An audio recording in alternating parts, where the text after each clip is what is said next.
आप सभी को जय मसीह की प्रियो जीसस कॉर्ड्स चैनल में आप सभी का स्वागत है। परमेश्वर के नाम की स्तुति और महिमा हो। आज जो हम वचन पढ़ने जा रहे हैं ये शिक्षा पर आधारित है जो हमने बाइबल में से लिए हैं।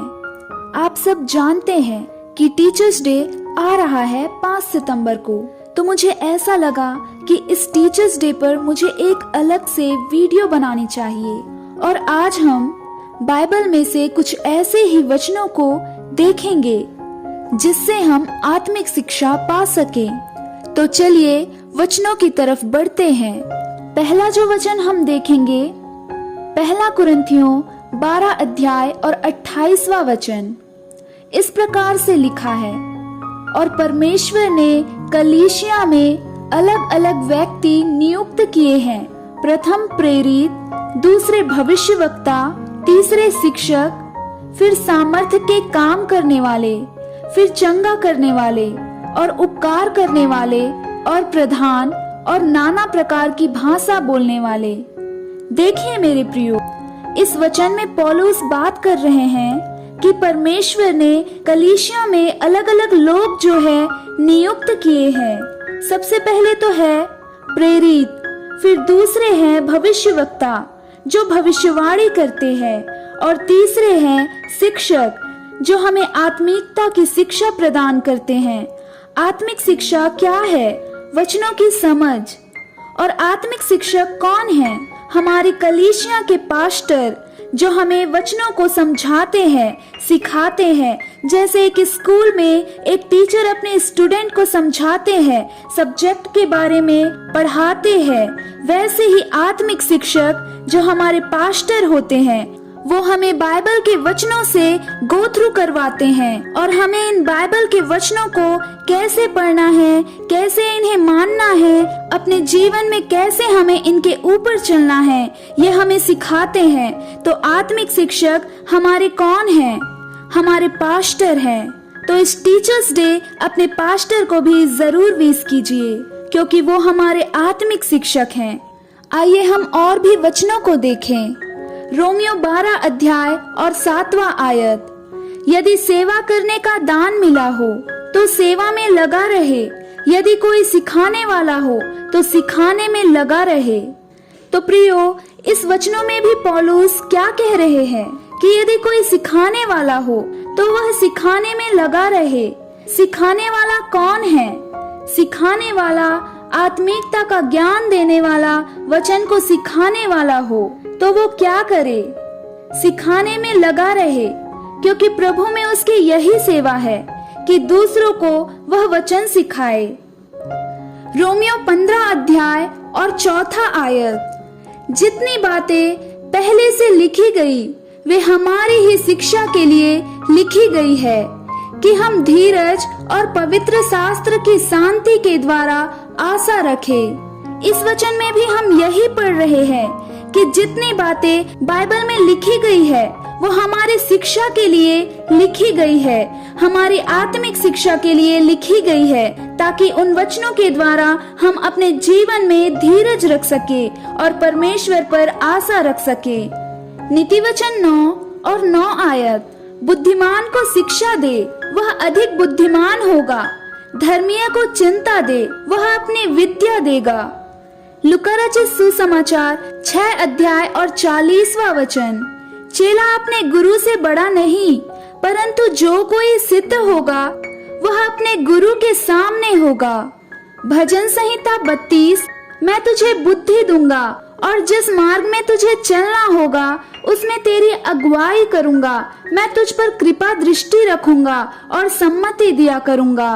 परमेश्वर इस वचन के द्वारा हमसे कहते हैं कि परमेश्वर हमें बुद्धि देंगे और हमें जिस मार्ग पर भी चलना होगा परमेश्वर हमारे साथ होंगे और परमेश्वर हमें अगुवाई करेंगे।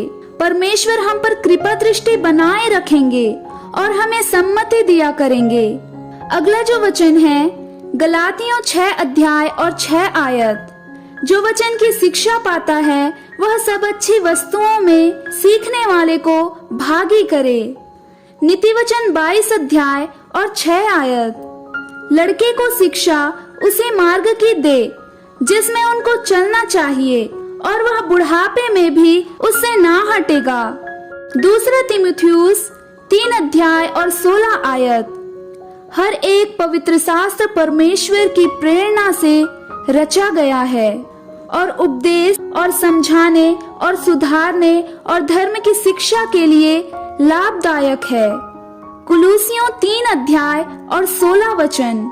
मसीह के वचन को अपने हृदय में अगुवाई से बसने दो और सिद्ध ज्ञान सहित एक दूसरे को सिखाओ और चिताओ। भजन संहिता 34 और 11 अध्याय। हे लड़को, आओ मेरी सुनो, मैं तुमको यहोवा का भय मानना सिखाऊंगा। निर्गमन 4 अध्याय और 12 आयत। अब जा, मैं तेरे मुख के संग होकर जो तुझे कहना होगा वह तुझे सिखाता जाऊंगा। नीति वचन 5 और 13 अध्याय। मैंने अपने गुरु की बातें ना मानी और अपने सिखाने वालों की ओर ध्यान ना लगाया। भजन संहिता 119 और वचन नंबर 99। मैं अपने सब शिक्षकों से भी अधिक समझ रखता हूँ, क्योंकि मेरा ध्यान तेरी चितौनियों पर लगा है। यूहन्ना 13 अध्याय और 14 वचन। यदि मैंने प्रभु और गुरु होकर तुम्हारे पांव धोए, तो तुम्हें भी एक दूसरे के पांव धोना चाहिए। यूहन्ना 3 अध्याय और 10वां वचन। यह सुनकर यीशु ने उससे कहा, तुम इजरायलियों का गुरु हो, फिर भी क्या इन बातों को नहीं समझता। नीति वचन 4 और वचन नंबर 13। शिक्षा को पकड़े रह, उसे छोड़ ना दे, अपनी रक्षा कर, क्योंकि वही तेरा जीवन है। इब्रानियों 1 अध्याय और 5वां वचन। पर यदि तुम में से किसी को बुद्धि की घटी हो तो परमेश्वर से मांगे, जो बिना उल्लाहना दिए सबको उदारता से देता है, और उसको दी जाएगी। मत्ती 28 अध्याय और 20वां वचन। और उन्हें सब बातों जो मैंने तुम्हें आज्ञा दी है मानना सिखाओ, और देखो मैं जगत के अंत तक सदैव तुम्हारे संग हूँ। परमेश्वर कहते हैं कि हर एक समय मैं तुम्हारे संग हूँ, जगत के अंत तक मैं तुम्हारे संग हूँ। इस वचन को पढ़िए, दोहराइए और अपने मन में विश्वास कीजिए कि यीशु हमेशा आपके साथ है। मेरे प्रियो, मैं विश्वास करती हूँ कि इस वीडियो को देखने के बाद आप समझ गए होंगे कि आपके पास्टर आपके लिए क्या हैं। वो आपके आत्मिक शिक्षक हैं और वो आपको परमेश्वर के वचन पर चलाना सिखाते हैं। तो इस टीचर्स डे अपने पास्टर को जरूर विश कीजिए। Happy teachers day to all the pastors, क्योंकि उन्होंने हमें आज हमारे विश्वास में बढ़ाया है, तो उन्हें थैंक यू कहना तो बनता है। और मैं विश्वास करती हूँ कि आपको ये वीडियो अच्छी लगी होगी, और अगर अच्छी लगी होगी तो लाइक कीजिए, कमेंट कीजिए और शेयर कीजिए अपने दोस्तों के साथ, अपने रिश्तेदारों के साथ, ताकि वो लोग भी इस वीडियो को देखकर आशीष पाएं और परमेश्वर की शिक्षा को जान सके। God bless you all.